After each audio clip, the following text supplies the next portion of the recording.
The offseason rolls on. What are the Chiefs going to do as they start phase 3 of OTAs? We're going to see more players in the coming couple of days, as well as a special release we'll have for you tomorrow night.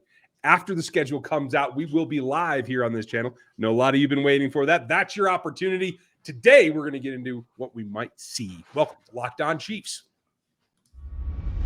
From the land of the free and the home of the Chiefs, this is the Locked On Chiefs podcast. Welcome back, everyone. Thanks for making us your first listen. Check out another Locked On show. One of the biggest. We are now the number 3 biggest network for sports podcasting in the world. There's plenty of shows to choose from. I'm sure there's another one that you will enjoy. This network is for your team every day, every platform, every way that we can think of, and we will come up with some new ones too. So check that out, like, sub, and hit the bell over on YouTube and subscribe on the audio platforms. I'm Ryan Tracy, the founder of Rogue Analytics and Performance Consulting, home of the Matrix, as well as NFL33.com. You can check those both out as we move forward in this offseason. It's getting kind of hectic. It's getting very hectic. I think that it's a huge situation going on, and obviously the rookies are getting adjusted to the NFL game. My name is Chris Clark. You can find me at Chiefs Corner, as it says on the screen, KC Chiefs Corner. You can find me there. I'm really looking forward to talking and doing a live show tomorrow. I think that'll be a lot of fun to discuss the schedule and the release of that, and to get an idea as to where we kind of think that this team could lie. And obviously it's very, very preliminary because a lot to go before training, before the season kicks off. And I think I saw 120 days, so yeah, something to watch there. I mean, right now the Chargers have all their players healthy, so everything can change. Yeah. Well, I would expect that's going to change. It changes every year, doesn't it? Yep. Actually, it doesn't really change every year. It's always the Chargers are going to win the division, and then they have a bunch of injuries, and guess what? They're not going to win the division anymore. It is a people process. Still think they're going to, but right. But the first step forward for non-rookies starts here coming this week. Coming next week. So you start to think about where we're going, how they're going to get off the ground. And there's a number of players that came in, tried out, didn't get signed. We talked about Glazer, who was one of the signees yesterday. Not a whole lot. The UDFA class is really making up the bulk of the rest of the roster after everybody that was already under contract. There might still be a little bit of turnover. I believe they have 7 slots available right now. So there'll probably be some more signings here coming up, maybe after the first week of phase 3, maybe beyond that, not sure. But there's a lot of question marks. And from the brief glimpse that we got and from the conversation we got from Andy Reid, there's a couple of things that I'm really looking forward to find out early and see how that can be built on as we move forward. What stood out to you off the top? I think there's a couple of things that stood out to me. I think that you look at Karlaftis, and you're hearing the stuff you hear in camp is that he is everything that they said he was. He is a high motor guy. They told him that he needed to slow down because he was going a little fast in drills, and I like that aspect. I think that that's going to be a good thing going forward.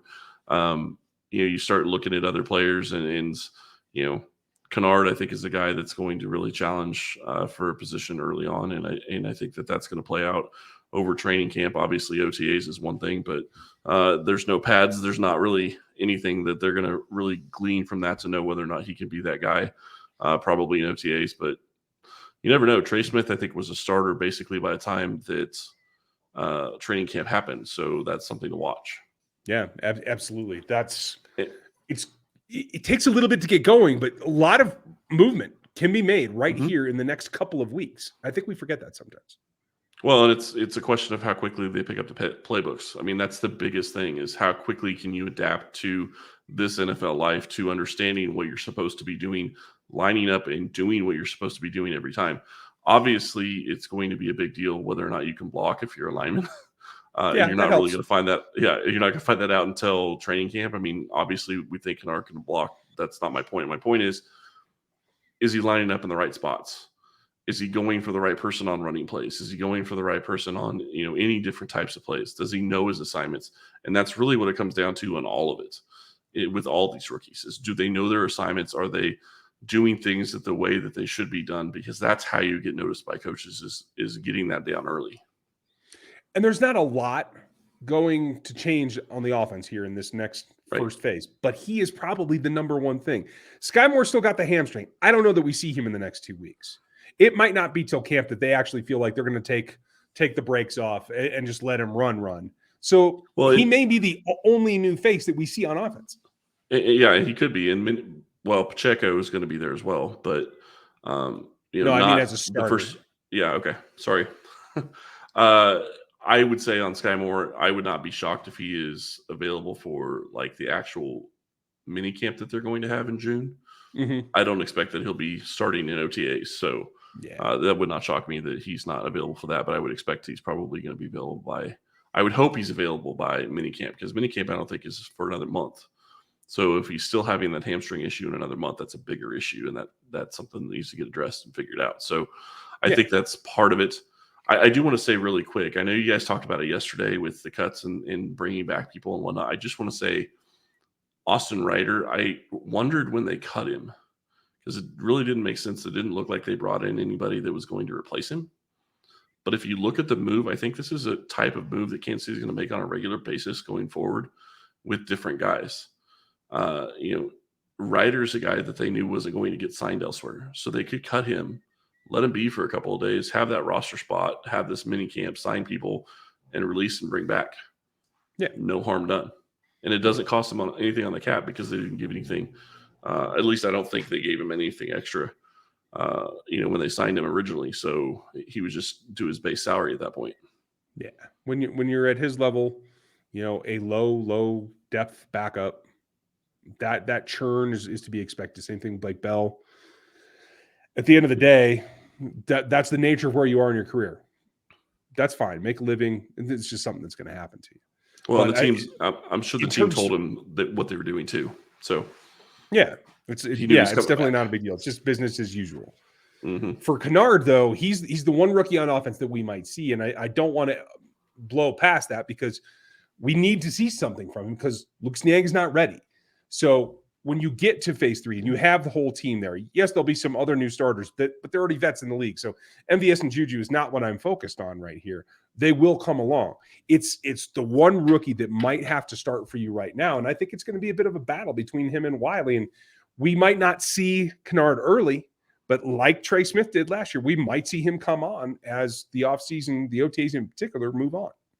Yep. And if he knows his assignments, he has a much better chance, because I think that they like Andrew Wiley as a backup. I don't think that they want him to be the starter, but I think that they do like him as a backup, and he's serviceable as a starter if you absolutely have to. But I think that the whole reason they went and got Kennard, and I'm guessing, at least based on the way things have worked out, they didn't expect Kennard to be there in the 5th round. No. That would be my guess. He said they had very little contact before the draft, so it was a surprise to them, and they saw value, and they grabbed it. Exactly. So at that point, it's a situation where you can improve your offensive line. You're going to do it if you can. If Kennard is going to be ready for the season, then he will start. But he's got to prove that he's got the playbook down and he's ready to go.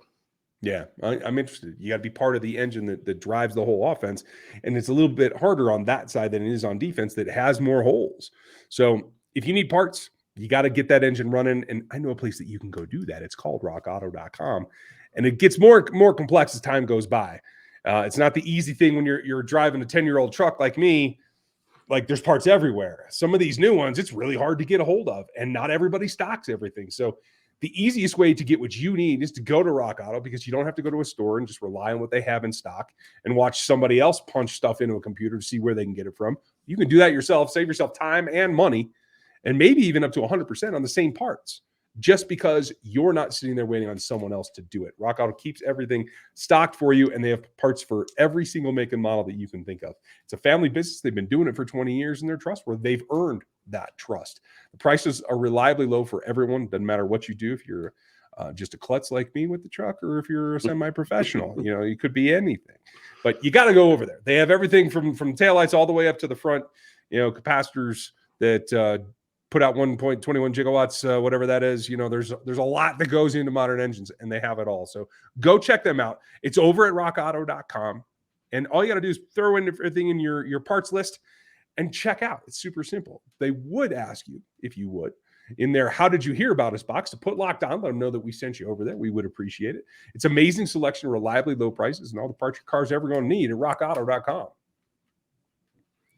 1.21 kind of talked gigawatts. about defense. Yes. Sorry. Where we're going, we don't need roads. Exactly. But yeah. That kind of fits for the defense, actually, if you think about it. It kind of does.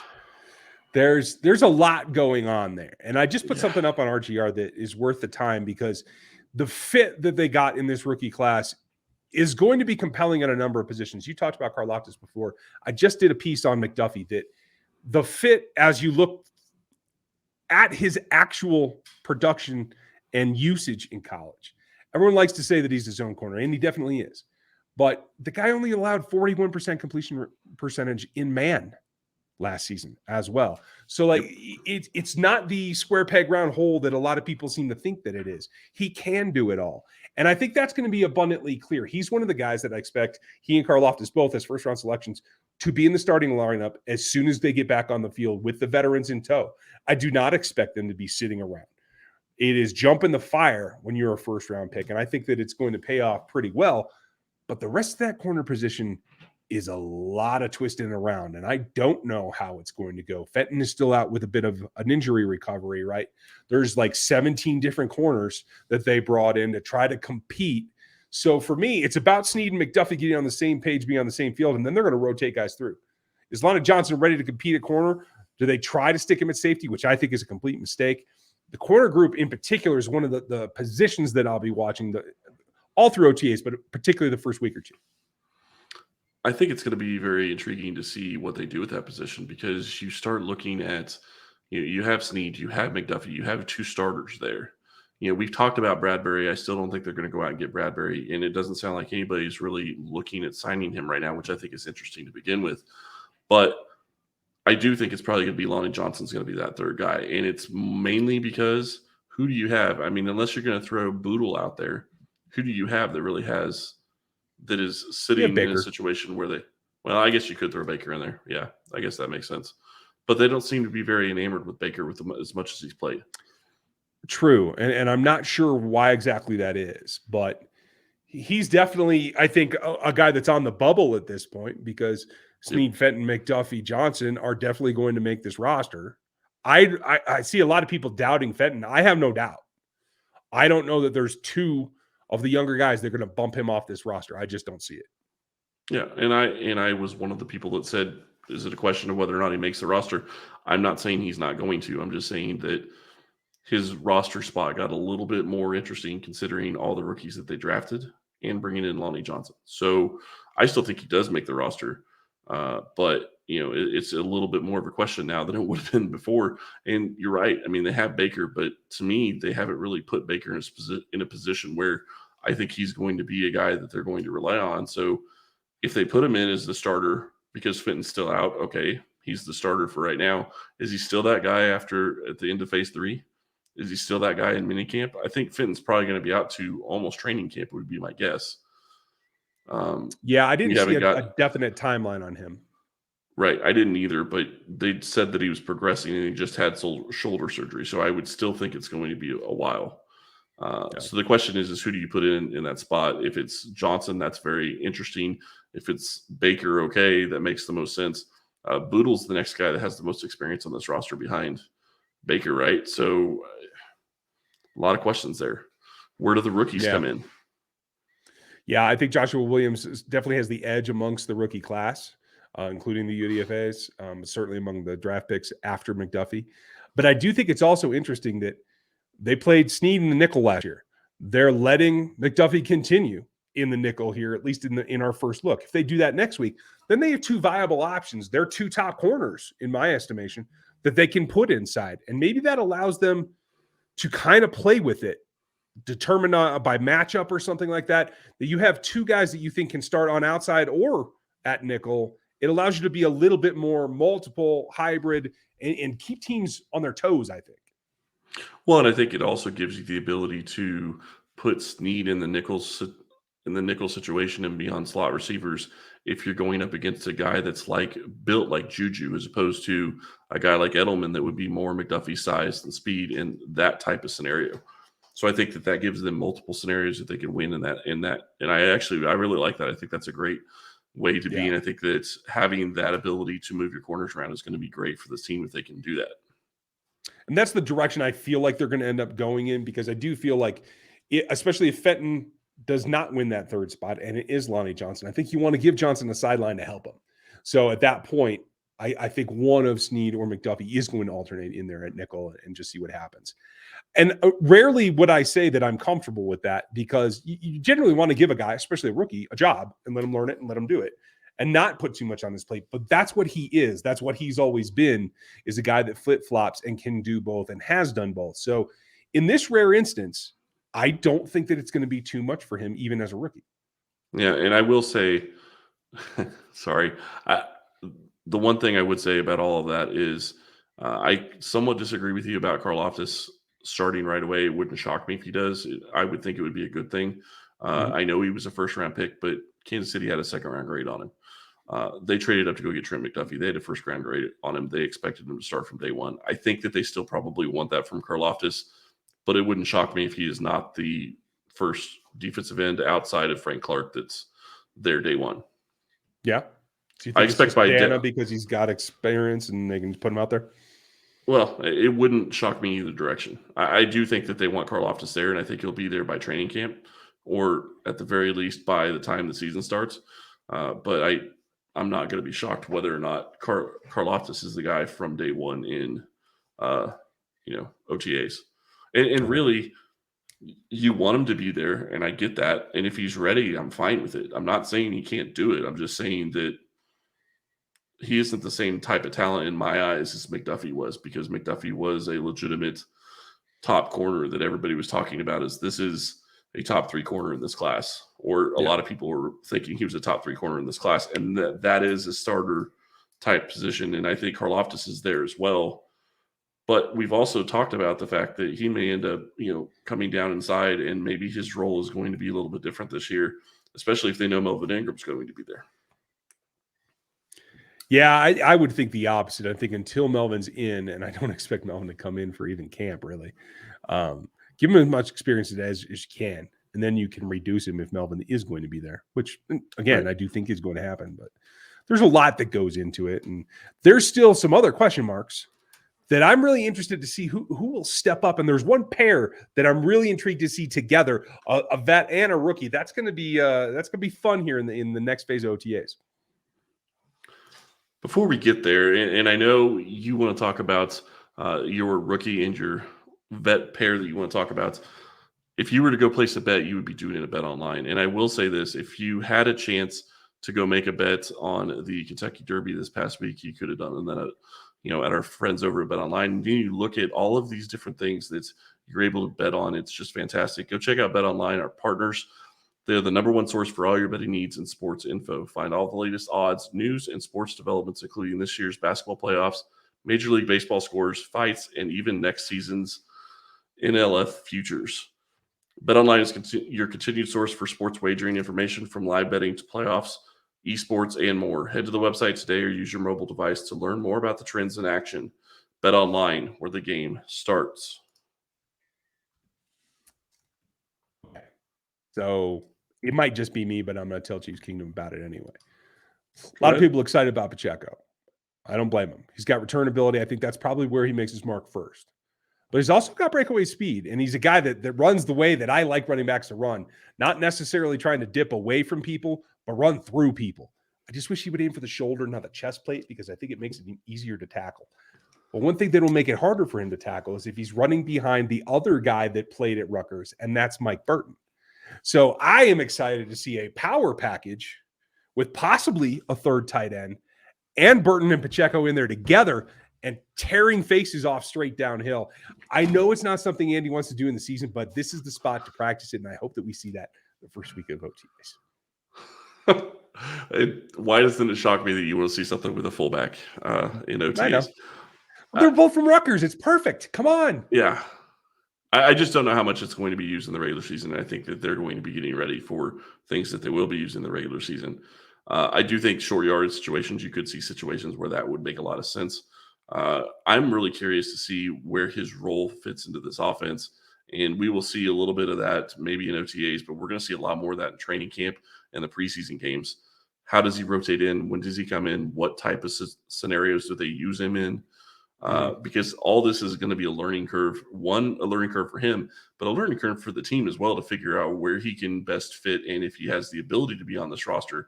I think he can make this roster, and I like what you said about the return ability because I think that's going to be something they're going to be looking for. But they do have a couple of running backs in front of him right now. They have a couple what? They have a couple of running backs in front of him right now. Oh, yeah. I mean, Gore's Clyde not going anywhere.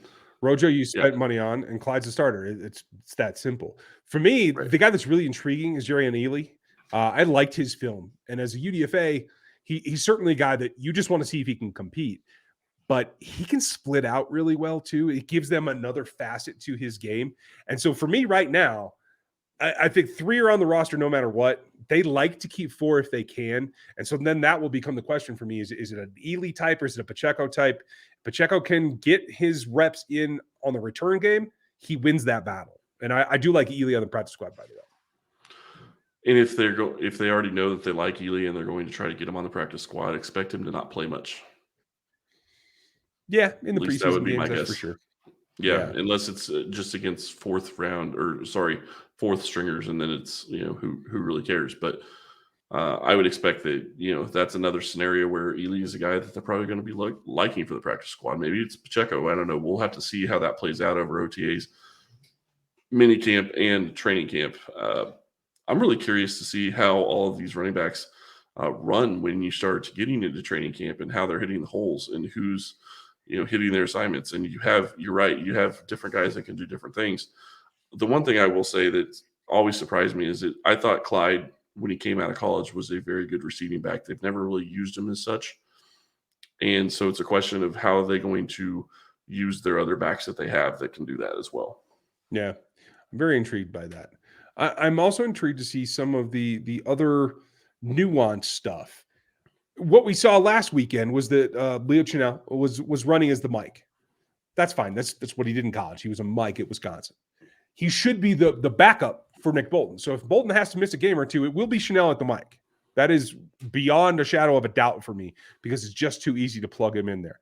He understands the position. He's played the position. He can make the calls. I have no problem with him learning the playbook. I expect it to be like that for him.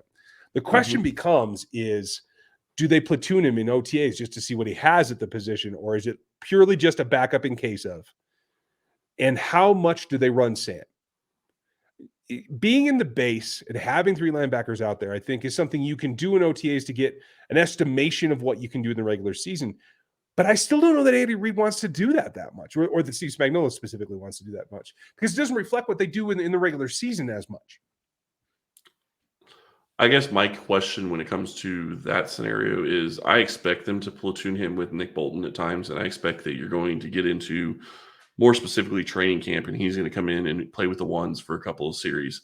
I don't think it's going to be a ton, but they're going to get him in there because they rotate. I mean, they do the same thing with offensive linemen. They rotate, get different guys in just to get snaps, get a feel for everything being on that team. So I expect that to happen. And once you get to training camp, the thing about going with the Sam linebacker, I don't think that they've had a talent like they have right now at Sam linebacker since Steve Spagnuolo's been here. So I'm not saying that they're going to stay in the base a lot more, but it wouldn't shock me if they're in the base a little bit more than they have been in the past. And I think that there's things that Chenal can do that those other guys that they've had at that position haven't been able to do. So I think that could play into how they're going to deploy their linebacking core this year. Steve, if you're listening, I just have 2 words for you. Bear front. Just run the bear front. Attack everything. Hit everyone. Worry about coverage later. And I still say that Chenal could be on the field in scenarios where you want to get after the quarterback. Yep. And only have 2 linebackers on the field. I mean, he has the ability to get downhill, and he hits the holes, and he is very instinctual, and that is something that is going to be a huge bonus at times during the season. And that's something that, just for future reference, folks, that you want to watch when we're watching the 2023 prospects here in a year from now, et cetera. That's the thing that all the starting linebackers in Kansas City have in common now. Willie Gay, Nick Bolton, and now Leo Chenal, they're all good blitzers. And that's the point, so that you can bring 5 without having to have 5 down linemen on the field. And I think that's what's really unique about Chenal, because I think he's the best of those 3 in terms of chasing the quarterback. Particularly, he's not scared to go in the A gaps. And that's something that you don't see Nick Bolton do very well, because he is, the size thing affects him more than it does Chanel. So like, I'm really intrigued to see what kind of blitz package we could see from Spags this year. I hope that he's in there in the back room mixing it up mad scientist style. Well, Chanel has a little bit more weight behind him and size behind him than Bolton does, so I think that plays into it. But I like what you said, and you are able to bring people from the linebacker. I'm not saying they're going to get away from the corner blitz or the safety blitz at times. They're still going to do those things. That's a Steve Spagnuolo staple. He's going to do things like that at times. But maybe they start blitzing the linebacker position more than they blitz those corners and safeties. I think it puts them in a better position if they're able to keep the corners and safeties back more than blitzing them, because then you're having linebackers trying to cover wide receivers, and that's generally not a good situation.